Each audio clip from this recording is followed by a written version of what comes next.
Republicans. Let's take a step back. Don't forget, it's the president who proposed this sequester. It's the president who designed this sequester.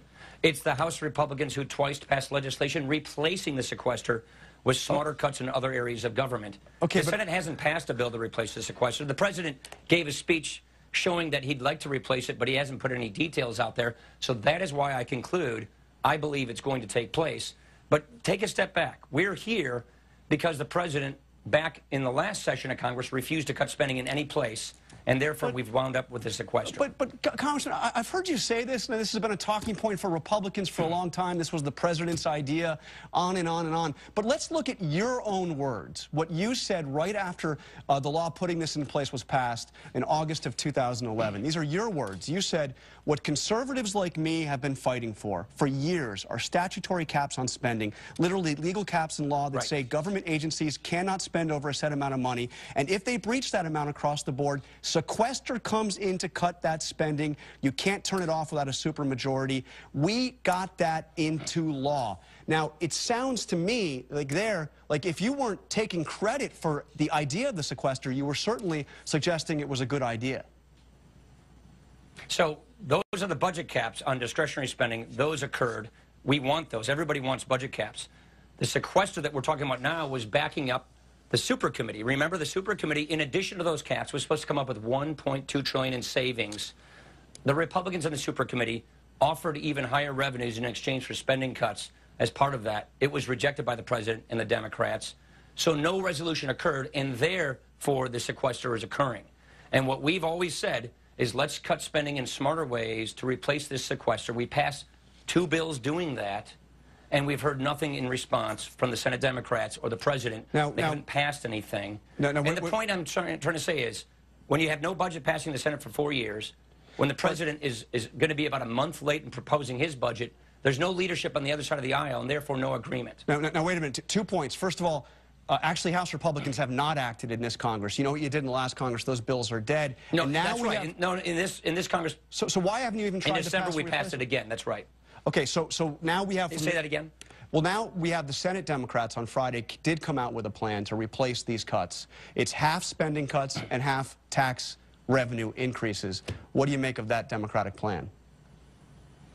Well, first of all, I'd be curious to see if they could actually pass that, number one. Number two, the president got his tax increases last year. He got those higher revenues. He was able to tax higher income individuals. But taking tax loopholes, what we've always advocated are necessary for tax reform, means you're going to close loopholes to fuel more spending, not to reform the tax code. What is the goal that we're trying to achieve here? We want economic growth. We want job creation. We want people to go back to work. We want to prevent a debt crisis from hurting those who are the most vulnerable in society, from giving us a European-like economy. In order to do that, you've got to get the debt and deficit under control, and you've got to grow the economy. So if you take tax loopholes to fuel more spending, which is what they're proposing, then you are preventing tax reform, which we think is necessary to end crony capitalism and to grow the economy. So very quickly, though, your bottom... So that's why we think you need to cut spending to pay for this. But your bottom line... Yes, our bottom line is cut spending to pay for this. And you're saying no tax increases, period, to pay for this? That's right. Okay. Yes, that's right, because revenues, loopholes are necessary for tax reform. So, if you take them for spending, you're blocking tax reform, and you're really not getting the deficit under control. Okay, now, the next big thing here is the Speaker has said you were going to come out with a balanced budget. It's going to balance the budget in 10 years. Your last budget didn't balance until well after 2030, so this is a big new step. Some in your own party are a little worried about this. Mike Simpson, Republican congressman from Idaho, said, we are saying 10-year balance. That's tougher than the last Ryan budget. There could be a significant number of Republicans that say, I'm not going there because it would be too dramatic. How are you going to balance the budget in 10 years? What further are you going to cut than you didn't last time? Well, we'll show you when we finish writing the budget. We haven't literally finished writing it. We just begun because we just now got our baseline. So I can't answer the question since it's not a complete task. But I'm very comfortable with the fact that we will pass this. I'm very comfortable with the fact that we will produce a budget that balances.